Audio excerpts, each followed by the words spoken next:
Now she wants to do transgender operations on illegal aliens that are in prison.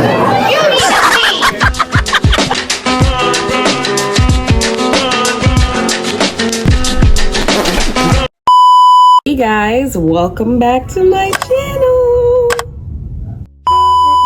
All right, so the presidential election.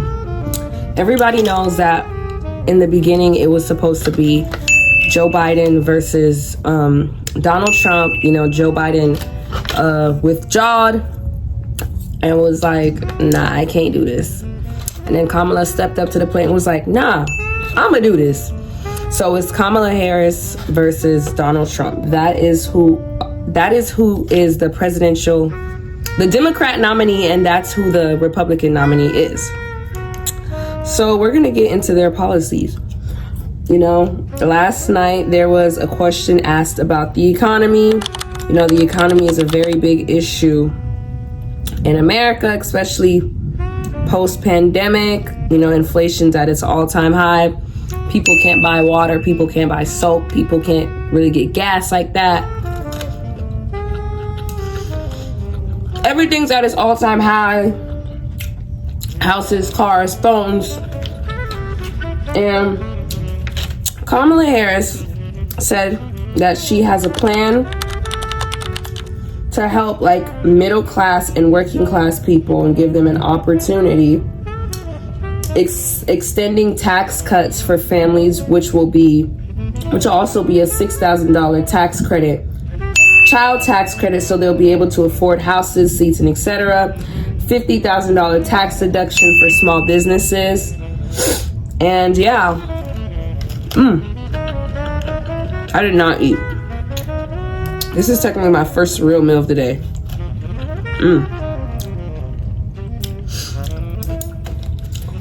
Then Trump said, well, Trump, he was barely even answering the questions for real. Every question they asked, he kept reverting it back to something else that had nothing to do with what was being asked. It's like in college when the professor gives you an essay, like let's say a 5,000 word essay, you just trying to reach the 5,000 word limit. So you just putting whatever. Oops, I'm getting food all over me. Question about the economy. You know, Trump wants a tax break for the rich, 20% tax on everyday goods.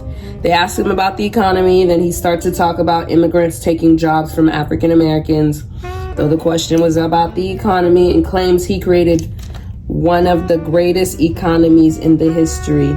And he believes he did a great job with the pandemic, and yet still no answer about what he's gonna do to help the economy. Says he had no inflation, and then he claims that Kamala Harris is a Marxist.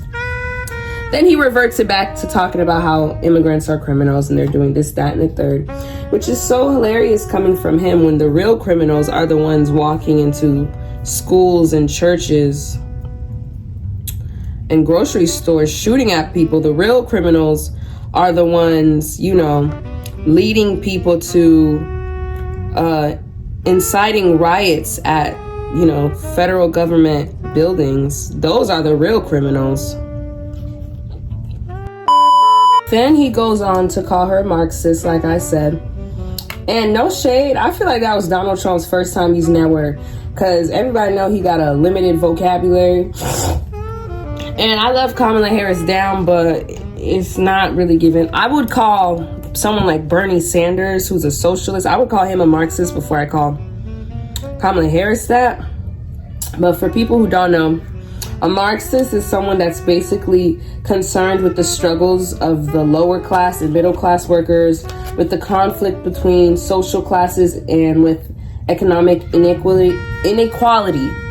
The ultimate goal of a Marxist is revolution that results in a classless society with fair distribution of goods. So, yeah. And again, yet no answer about how he's going to help the economy. And then the moderators went on to ask them about, you know, abortion, because Roe v. Wade is not in right now. They took it out last year. But Trump, if you didn't know, he's pro-life.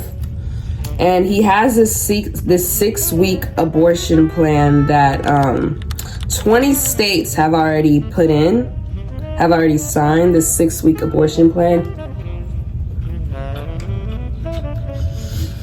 Then he went on to make false claims about women are having abortions at 9 months. You could do abortions in the 7th month, the 8th month, the 9th month. Because if a woman were to have an abortion at 9 months, she can possibly die with the child. Like, no doctor is doing an abortion at 7, 8, 9 months. Not in if they are, they're most likely doing it illegally. Health workers can go to healthcare providers can literally go to jail for providing abortions to women with Trump's abortion plan if he's president, regardless of the situation, whether they're raped or there was incest involved, or even if it was consensual. He's not going to veto the abortion plan. Like, that one really, like, abortion at 9 months, that really blew me. Kamala's response to that, obviously, she doesn't believe that the government should tell women what to do with their bodies and is gonna try to reinstate protection of Roe v. Wade. Now, this is my thing with the abortion stuff as a Christian. I just feel like this is probably controversial, but me personally, I just feel like with abortion religiously, I feel like people should just like, I wish like certain Christians could understand that we live in America where like race is diverse, language is diverse, hair is diverse, religion is diverse. Not everyone is gonna believe that. I'm never gonna tell a woman, oh, don't keep the baby. Keep the baby. Like, I don't know the situation, Nowadays, women could even get raped by their own boyfriends or husbands. So it's like rape is not just happening with a stranger. It could be with someone you know. So, and if a baby's involved, I don't know what's going on in that woman's life. Like, a lot of people, when you see how certain people parent nowadays, you're like, damn, like, how did this person even become a parent? Like, there's mothers and fathers who are lousy. Like, where's the concern for deadbeat fathers? Like, I feel like there's more concern for abortion when there should be more of a concern for, like, childless fathers. Like, where's the concern for kids being scared to go to school because there's always shootings every single day? Like, I feel like if you're going to be pro-life all of that child's life until they're not on earth anymore. Don't just be pro-life when they're a fetus. Like, their life matters after they're born too. Like, be pro-life when the mother can't afford to get diapers or baby powder, or the mother's scared to send their child to school because of, you know what I mean? Now, the next question they asked was about immigration and border security. Kamala Harris, being that she did work in the justice system before she was vice president, so she got history. She has prosecuted national criminal organizations for trafficking guns, drugs, and human beings. She supports the border security bill. Trump tried to kill that bill, allegedly. And she says she will not ban fracking. And for people who don't know, fracking is basically like revolutionizing oil and gas drilling across the country. And some people are against fracking and some people are for it. Fracking is basically like the gas that they use for everyday life. But the thing about fracking that people don't like is that it can be bad for our climate also, if not used, cautiously. Then they went on to ask Trump what his thoughts about the immigration and border security issues were. And he says, I'm taking my iPad to read this. He claims migrants are eating pets of neighbors in Ohio and Colorado. The country will end up being Venezuela on steroids. The city manager of Springfield has already claimed that this pet rumor that right-wing people are trying to push is not true. They don't have any arrests nor reports of that. It's just another racist claim that they're making against racist claim they're making against minority immigrants, per usual. It's already been claimed that that's not true. They're making these claims against Haitian people. They said it about Asians. They said it about Hispanic people. They're saying it about Haitians. Like, it's just never ending. Like, so why immigrants just don't be doing nothing? Like, they just be chilling, right? So the next question about immigration they were asked was, how would you deport 11 million undocumented immigrants? And Trump was the first to respond. He said, Democrats have allowed common street criminals. They've allowed drug dealers to come into the country. And, you know, they're in the U.S. And those people, the other countries have told Venezuelans, you know, don't ever come back. We're going to kill you. Do you know that the crime in Venezuela and all over the world, even down to Hawaii, because they're taking their criminals off the street, he claims, and they're giving them to the Democrats to put in the United States. And he claims that it's one of the greatest mistakes in history to allow. What they've done is there's never been anything done like that before. They're destroying the fabric of our country.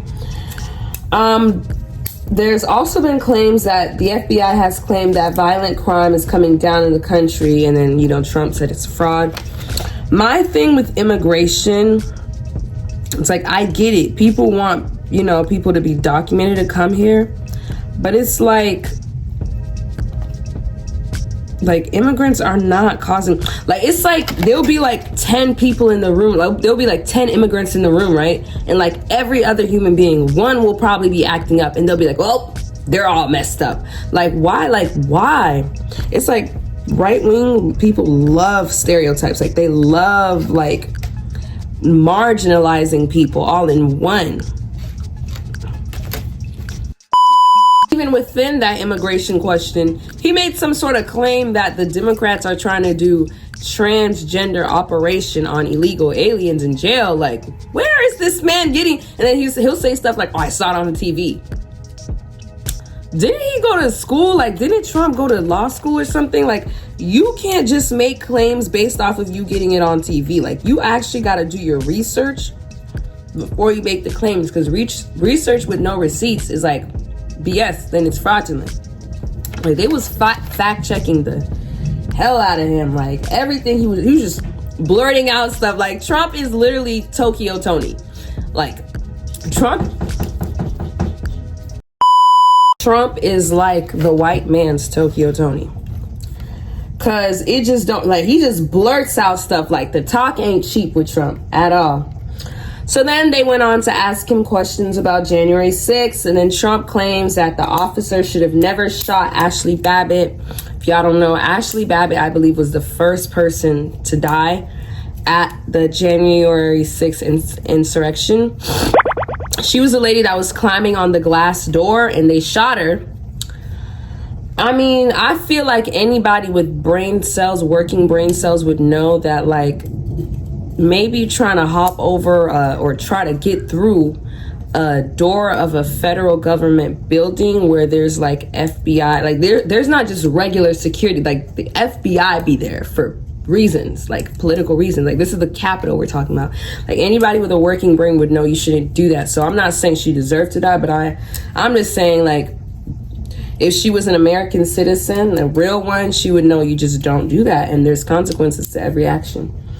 So then he claims that he had asked his supporters to do what they did peacefully and patriotically, though he was nowhere to be found when it was occurring. Then he brings up immigration, committing crimes. You know what I mean? Like, when I was saying that he was just blurring things out and saying things about things that weren't even asked, and tries to correlate it to that. Then he wants to know when the people of Minnesota are going to be prosecuted and yada, yada, yada. Like, he was basically pulling on me when I was younger and my mom was about to whoop me, and I was like, what about her? What about him? Lenny Carvel, him, her, him,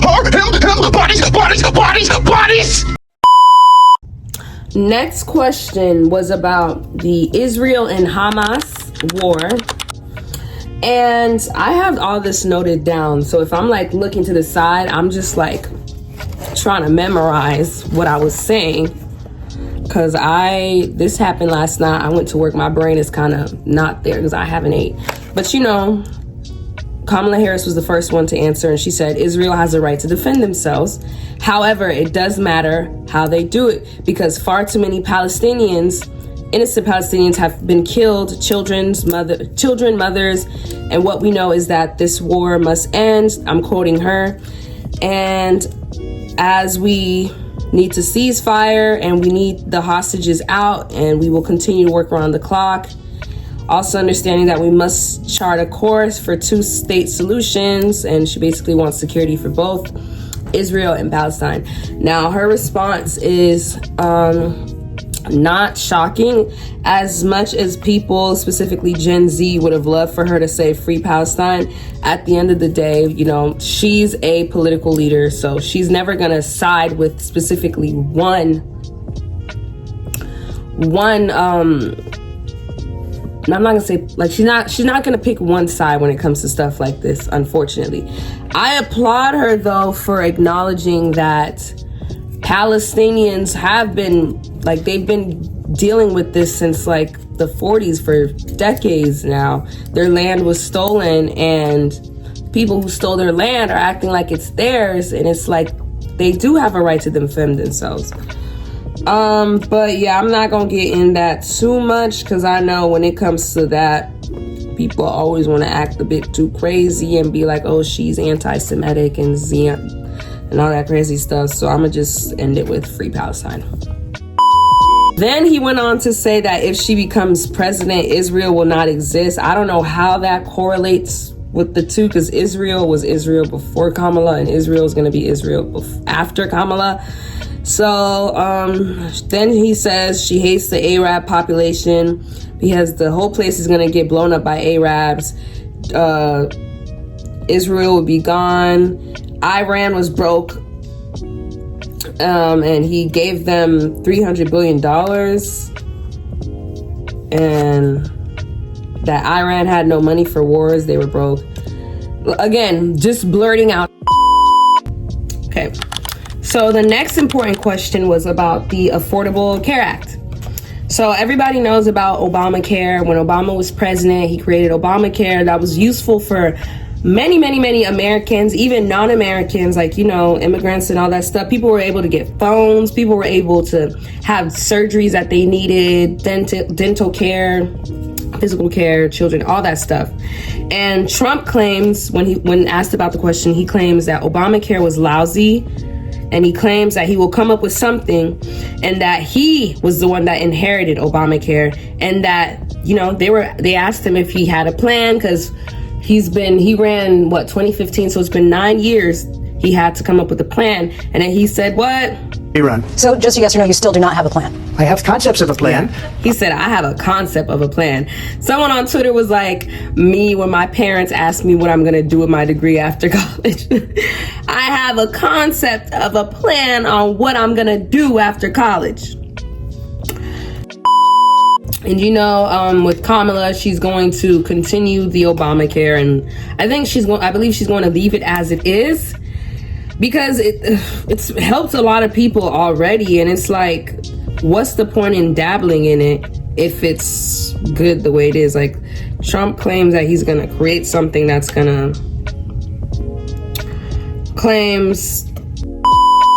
But yeah, if y'all want more information about like the policies and stuff, I will definitely drop the link in the description box.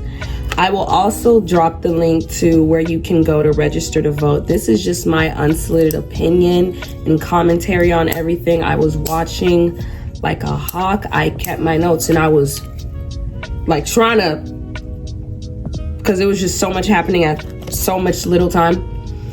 And honestly, I just feel like I'm never one to tell people who to vote for, and everyone has the right to vote for whoever they want to vote for. But I just feel like at this day and age, who you vote for really speaks light of your character. Like, I'll say it again, like, I'd rather someone just not vote. If you don't want to vote for Kamala, you don't have to. But please don't tell me you think Donald Trump is a better option for America. Like, we've already seen what a Donald Trump presidency looks like from 2017, 2020. 2021, actually. Like, we've seen it. So it's like Kamala Harris as a vice president, everybody knows the vice president can only do so much. Like, nobody's trying to clock Mike Pence T. Like, what did you do as vice president? I couldn't even tell you because he was just there. Like, I don't even know where the man is at right now. So it's like, we haven't even given her a chance to show what she can do. It's like people are already trying to make her prove her blackness. People are going on about her not having kids. Like, oh, what would she know? Like, really? It's just too much. Everybody just vote. Be smart about your vote. If you're not sure, just don't vote, because that's just one less vote for like the 1 million votes she's about to get. And you know, he's gonna get millions of votes too, unfortunately. People are still gonna vote for that. But yeah, I'm gonna just stay on my side and pray and eat my sushi. Make sure, it's very important for people to also educate themselves and not just get their research from TV and social media. It's very important for you to like do your own research for yourselves and create your own opinions. Like, don't let CBS or Fox News or CNN, like, you know, watching that all the time, don't let that be your research. Like, yeah, some news stations are credible, but also create your own, because the news also just gives you whatever news they want to. Like, there'll be something happening right now, but they won't tell it to you because that's not what's important to them to tell to you. So do your own research. It's very important. I'm only 20 years old. Unless God is coming right now, I'm gonna be living in America. So I want to be able to live in America where it's not in chaos like it was from 2017 to 2021. So yeah, I hope you guys enjoy this video. I'm gonna finish my sushi and I hope you guys have a good one.